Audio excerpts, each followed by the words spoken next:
반갑습니다. 조용환입니다.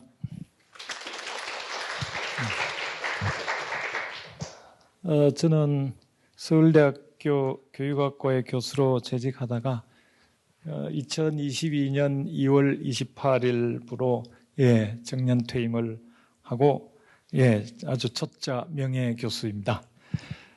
오늘 제가 발표하게 된 주제는 정보사회에서 질적 연구와 질적 자료가 갖는 의미입니다.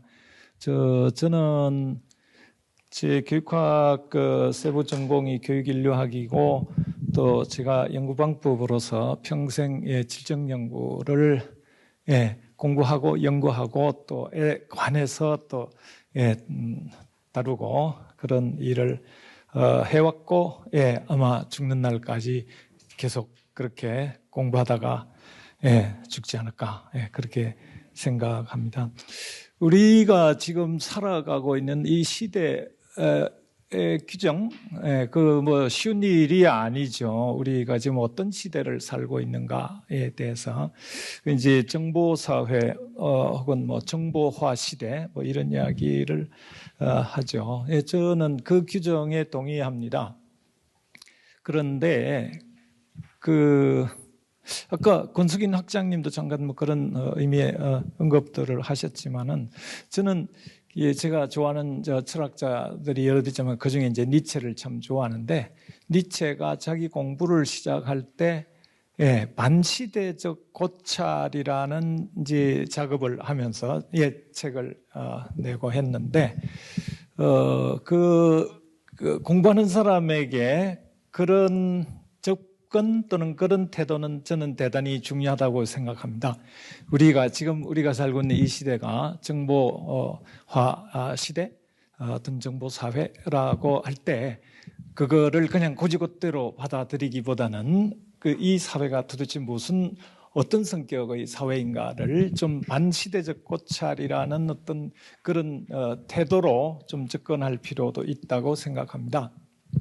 그래서 제 강의가 계속되면은 아시게 되겠지만은 저는 이 정보 사회에서의 우리 사회학적 연구를 비롯한 여러 우리에게 절실하게 필요한 연구들이 상당히 좀 반시대적인 측면을 함께 병행해서 가지 않으면 상당히 위기에 처할 수 있다 하는 그런 논지의 말씀을 많이 드릴 겁니다. 인류학자들은 우리 인류가 걸어온 발자취를 크게 세 가지로 이야기를 합니다. 이 발자취는 어떤 민족도 어떤 사회도 거기서 거스를 수 없는 세 가지 혁명인데 첫째가 농업혁명, 둘째가 산업혁명, 셋째가 이 시대의 정보혁명입니다. 아시다시피 산업혁명은 한 300년 정도로 생각할 수 있겠죠. 정보혁명은 불과 50년이 아직 채 되지 않은 그런 지금 우리가 와중에 있는 그런 혁명이라고 저는 생각합니다. 농업혁명은 자연의 수렵과 채집에서 인간의 유목과 농경이 시작된 혁명이고 도구로서 습기와 청동기 출현이 큰 인프라로 작용했습니다. 산업혁명은 생산, 유통, 소비 전면에서 기계의 동력이 인간의 노동력을 지배하기 시작한 혁명이고 내연기관의 발명이 큰 인프라로 작용했습니다. 그런데 정보혁명은 이 앞의 두 혁명과 아주 성격이 다른 그런 이제 혁명인데 우리 물질 아날로그가 정보 디지털로 전환하면서 이 속도와 이동성, 운동성이 엄청나게 이제 바뀌게 된 이 컴퓨터라거나 인터넷, 인공위성 여러 가지 이제 이게 집적하는 신물질들, 이런 인공지능 등등의 발전이 핵심 인프라가 되었습니다. 근데 사람들이 요즘 시대를 4차 산업혁명 시대라고 이야기하는데 저는 그 인식에 대해서는 반대합니다. 이 정보혁명 시대는 산업혁명의 연장선은 아니라고 생각합니다. 디지털은 비가시적이고 혹은 초감각적인 영역으로서 탈인간, 초인간의 시대를 낳는 방향으로까지 지금 진화를 하고 있습니다. 먼저 저는 정보사회, 정보혁명 할 때 그 정보라는 것이 무엇인가 하는 것부터 조금 살펴보고 들어가겠습니다. 영어로 우리가 information이라고 할 때 이 폼이 이제 있죠. 폼에다가 넣는다. 폼이 일종의 그릇이죠. 예. 그 정보는 있는 그대로의 무엇에 에다가 의도적인 폼, 모양, 형상, 형태, 형식, 틀, 범주, 코드 등을 이렇게 부여한 것이죠. 근데 왜 그런 의도를 갖는가 하면 편리를 위해서 효율, 지식, 자본 차이 등등의 추구가 목적이겠죠. 그 정보는 무엇 그 자체로서의 즉자적인 질이 아니라 대자적인 문입니다. 이 구분은 해겔부터 많이 이루어졌던 것이지만 우리가 사르트르의 존재와 무에서 아주 잘 대비를 하고 있습니다. 정보사회는 한편 정보혁명 이후 가속화되고 있는 디지털 주도의 사회를 의미하지만 그 뿌리에는 우리 삶의 구체적인 실존을 정보로 전환하는 문명, 그 문명이 아주 극단화되고 있는 사회를 의미한다고 봅니다. 그렇다면 이 실존과 범주의 구분은 무슨 의미를 가지는가? 저는 말틴 하이데거가 존재와 시간에서 범주와 실존을 이렇게 구분을 합니다. 범주는 모든 사람이 볼 수 있게 해줌이라는 원상 의미를 가집니다. 그 범주는 평균적 이해를 지향하는 도구입니다. 그와 달리 우리의 실제 삶은 실존은 인간 현존자의 상황적 각자성과 고유성을 주목합니다. 물론 하이데거가 중시한 세계의 존재, 우리의 그 세계성이라고 하는 기반을 분명히 가지고 있죠. 아무튼 실존은 범주로서 온전히 담아낼 수 없는 본래적이고 초월적인 의미화를 지향합니다. 말하자면 우리가 범주에 담는다고 해서 그렇게 담을 수 없고 다 제각기 자기 나름의 구성적이고 초월적인 그런 의미화를 가지면서 우리는 삽니다. 범주가 존재자 영역에 속한다면 실존은 존재 자체를 문답하는 삶입니다. 특히 우리 인간 현 존재에게는 범주가 이 독일 말은 바스라고 그러죠. 이 바스와 베의 대비 what의 문제라면 실존은 누구의 문제입니다. 우리 이제 예를 들면 제가 너 뭐냐? 그럼 뭐 교수다. 뭐 이렇게 말할 수 있지만 너 누구냐? 그럼 참 정말 그 복잡한 그 숙고가 필요합니다. 인간의 삶은 불가피하게 있는 그대로 질적이기보다 공생과 소통을 전제하는 문적인 것입니다. 저희 질적 연구에서 이 질과 문의 대비는 대단히 중요한 것입니다. 인간의 사고와 언어 또한 불가피하게 개념과 분류와 범주에 의존할 수밖에 없습니다. 범주화는 사람 사물 사태에 이름을 붙이고 속성을 규정하고 그 적용 범위를 설정하는 작업이죠.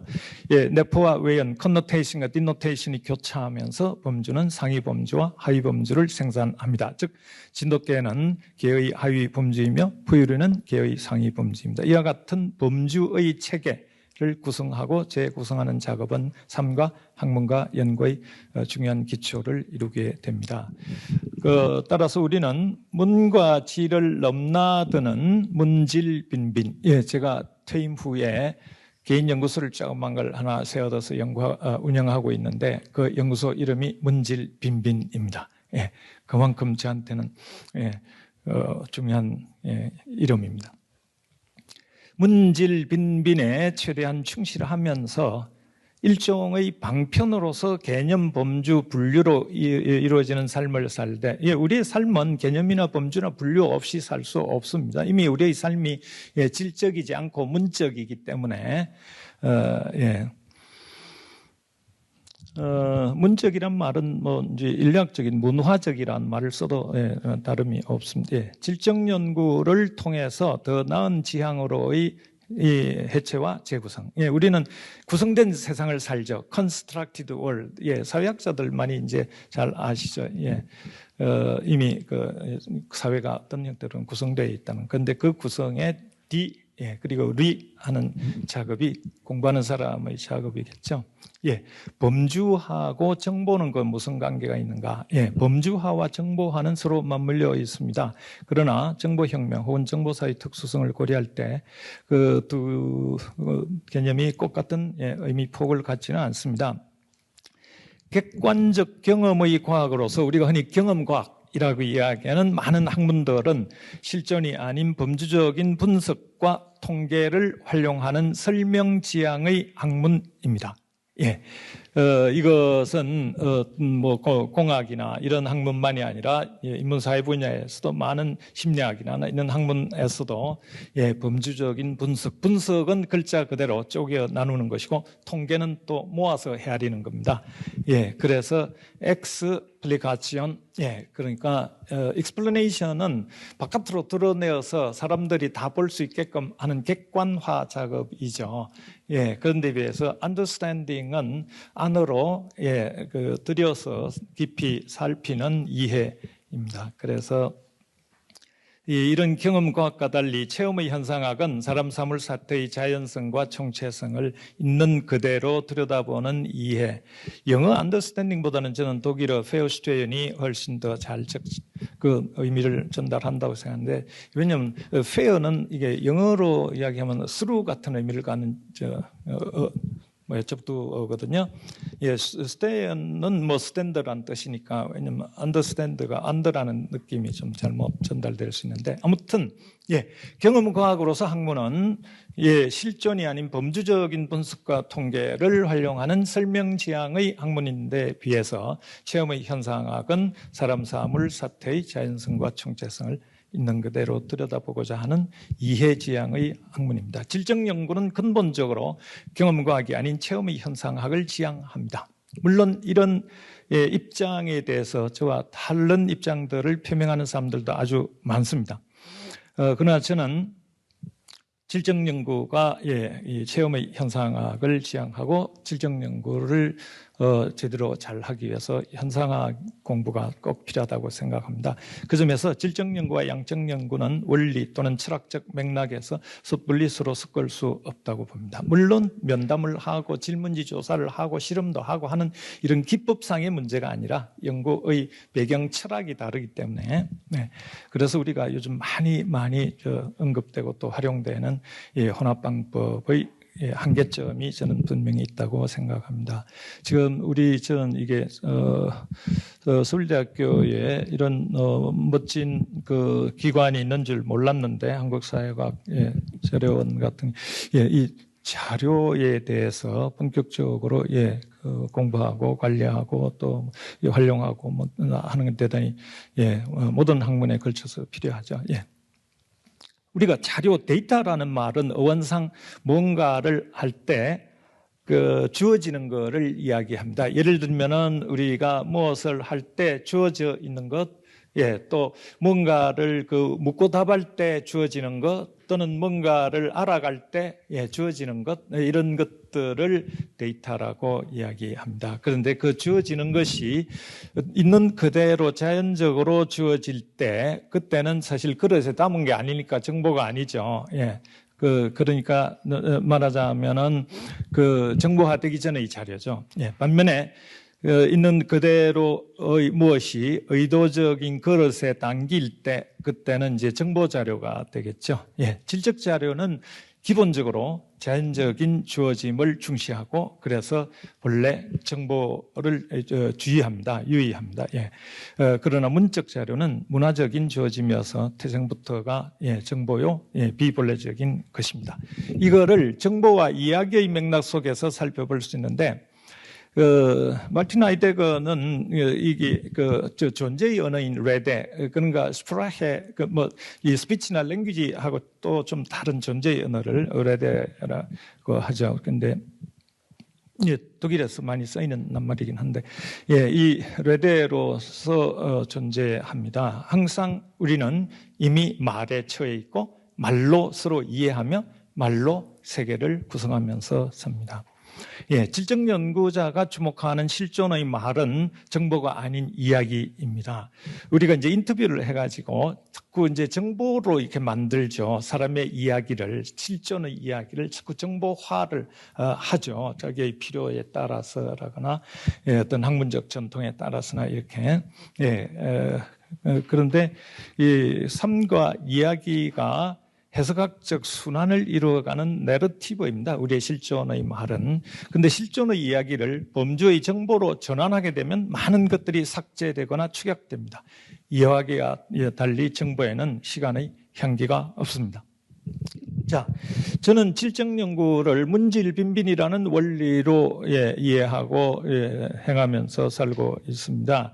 그런데 우리가 저 질적 연구에 관심 있다거나 질적 연구를 한다고 하는 사람들에게 제가 많이 물어봅니다. 근데 선생님, 질적 연구의 질이 무엇입니까? 그러면 질이지.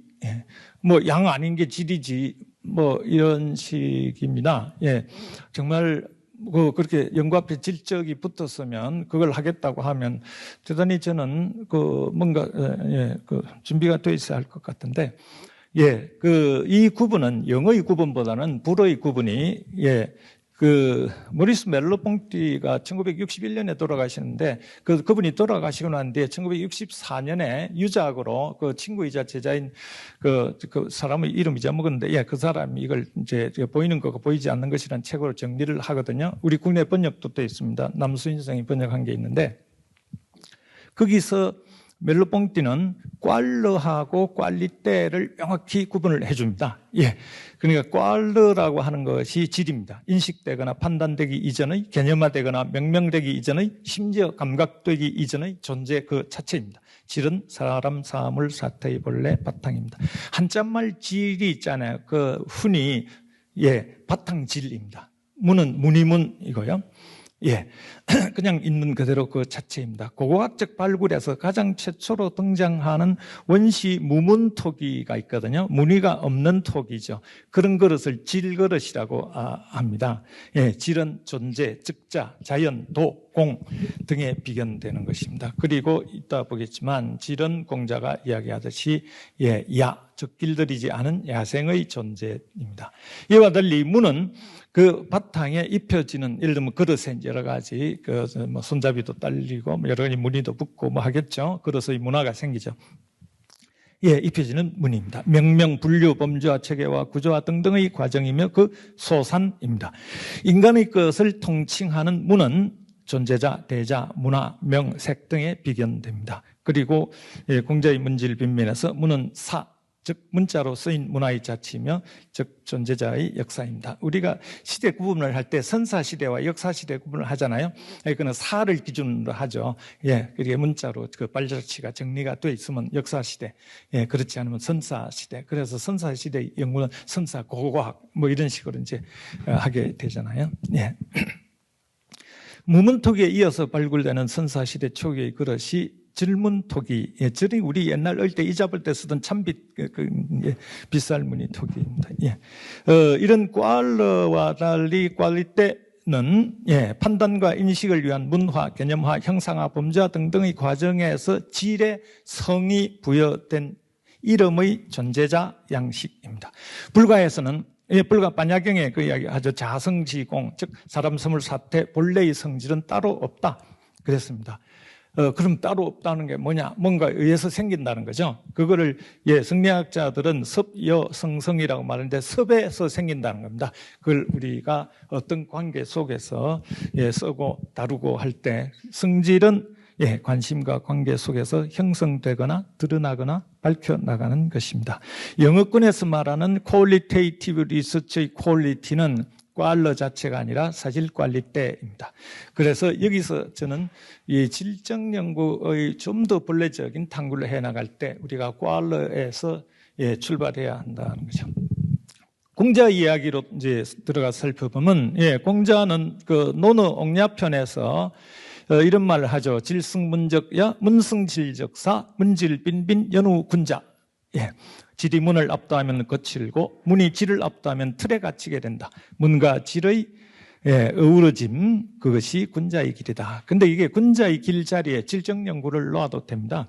예, 그 문이 너무 지나치면 너무 저 사이에 갈 때 질이 너무 지나치면 야에 간다. 그러니 그 어우러짐, 문질빈빈 그 어우러짐이 질적 연구의 길이다. 저는 그렇게 읽습니다. 문질빈빈은 질과 문의 사이, 문 사이 상호보완적, 상호작용적, 상호제시적 관계가 그 넘나듦을 의미합니다. 문질빈빈은 질적 연구의 핵심 원리라고 저는 생각합니다. 그렇다면 이제 질적 연구가 이 정보화 시대 때 질적 연구가 뭐 어떻게 의미를 가지는가 하는 것으로 좀 넘어가 보겠습니다. 질적 연구에 대해서 저는 조금 많은 오해들이 있다고 생각하는데, 첫째, 질적 연구는 양적 연구의 반대말이 아닙니다. 통념상 질적 연구는 양적 연구의 반대말로 치부되죠. 정성적 연구와 정량적 연구의 관계도 그렇습니다. 질적 연구라는 것이 되게 우리는 이제 저 식민지잖아요. 그래서 종주국 북미권에 가서 배워와가지고 뭐 하고 많이 하잖아요. 그런데 북미권에서 질적 연구가 본격적으로 등장하기 시작한 게 한 70년 됐었는데, 그때 이제 양적 연구 비판적 대안으로 이렇게 등장을 하게 되죠. 그런 걸 많이 이제 흔적 같은 걸 볼 수 있는데, 근거 이론 연구라는 게 좀 그렇고, 그다음에 그 논만 덴징 같은 사람이 1970년에 The Research Act 연구행위라는 책을 쓰는데, 거기서 자기가 저 트라이앵귤레이션을 이야기하면서 삼각검증이라고 많이 이야기하죠. 그런데 트라이앵귤레이션을 1970년에 대단히 양적 연구에 좀 밀려있는 질적 연구자의 그 약세로 막 썼거든요. 그래서 그 사람이 1994년에 24년 후에 자기를 고발합니다. 나 그때 진짜 잘못했어. 그래서 지금은 그렇게 안 써. 그러거든요. 근데 보면은 우리 국내 학자들은 트라이앵귤레이션도 그런 어떤 변화의 맥락을 충분히 잘 이해하지 못한 채 막 써대는 경향이 있는 것 같습니다. 지난 반세기 동안 질적 연구는 나름의 진화 과정을 거쳐왔습니다. 그래서 양적 연구하고의 뭐 대비나 대립 같은 것도 했겠지만 질적 연구 자체의 고유한 철학 방법론을 정립해 나가는데 많은 고투를 해오고 있습니다. 질적 연구는 문질빈빈의 연구입니다. 질적 연구의 질은 사람, 사물, 사태의 본래 바탕인 자연으로서 인간의 문화로 구성되는 문과 일차적으로 대비됩니다. 양적 연구의 양은 문의 한 가지 방식이자 양식입니다. 질적 연구는 우선적으로 문적 연구와 대비됩니다. 양적 연구는 문적 연구의 한 양상 혹은 형태라 할 수 있습니다. 학문적 소통을 위해서 개념, 범주, 가설, 이론, 도식, 모형적, 정치, 통치 등등 이것들을 우리는 매개체라고 이야기할 수 있죠. 그런 매개체를 질적인 해체 없이 현상학적 환원 없이 활용하게 되면 사실 그건 이제 문적인 연구라고 할 수 있죠.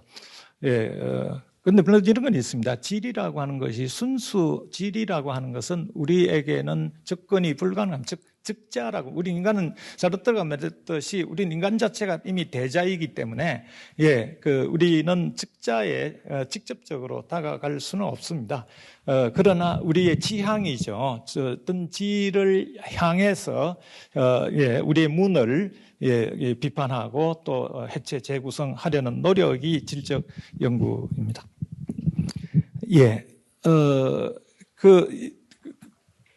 그래서 이 양적 연구는 이와 같은 이런 여러 가지 매개체들을 실정적이고 객관주의적이고 계량주의적인 방식으로 취급하는 연구입니다. 양적인 연구가 아니라고 해서 곧 질적인 연구는 아닙니다.